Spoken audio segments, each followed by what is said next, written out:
When I think of an ecological approach to health, it means that when I'm looking at the factors that influence an individual's health, it's not just the individual or the condition that they might have. It also is their family situation, the community, the health system, and even the broader society that influences their health. Approaching the issue, the problem, or the health deficit that someone's encountering, not just in a vacuum. So not just focusing on the skill that they've lost, the pain they have, or what they can't participate in, but looking at all the different layers. What are the activities that you want to do? What are the activities that you need to do in your everyday life? And what are the barriers to doing those activities right now? Social work, we talk about the person and the environment. And there are all these different elements. So we examine all these different pieces in terms of what do the relationships look like, the quality of the relationships, is it an asset or a deficit? What is missing?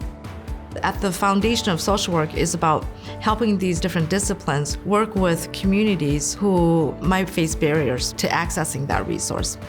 I first learned about the ecological approaches to health as a junior in college. I was taking an exercise psychology class, which was fundamentally focused on how do we get people to be more physically active. And coming into that class, I had this assumption that it's a personal choice. But at the same time, there's a myriad of other factors that influence those decisions. From the folks that we hang out with and we associate with, to the communities that we're a part of, to the environments that we're in. Are there facilities near us that help us be active? Do we have access to safe places to walk? And those are all decided by policies and practices and many things that are outside of the control of the individual. And if we can make small influences at some of those larger levels, we can have profound impacts on whole populations.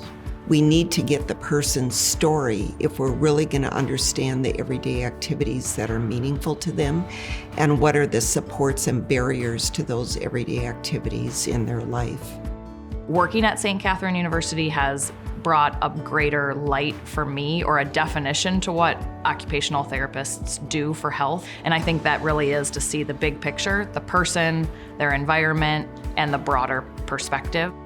It's about opening doors to different communities, historically disenfranchised communities, communities who are historically oppressed, so communities of color, immigrants, refugees, women, people with disabilities.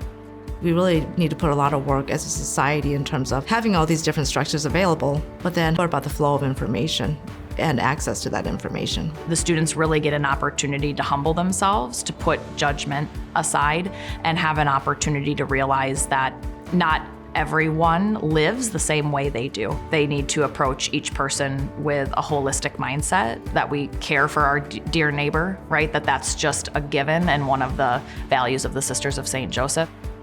It really goes back to the 1940s, and Sister Jean-Marie Bonnet collaborated with the VA system here. And actually in the building that we're in, Fontbonne Hall, there was an occupational therapy clinic, and we were serving veterans that had been returning from World War II. So we have a really long legacy of stellar faculty and students that go on to serve their communities.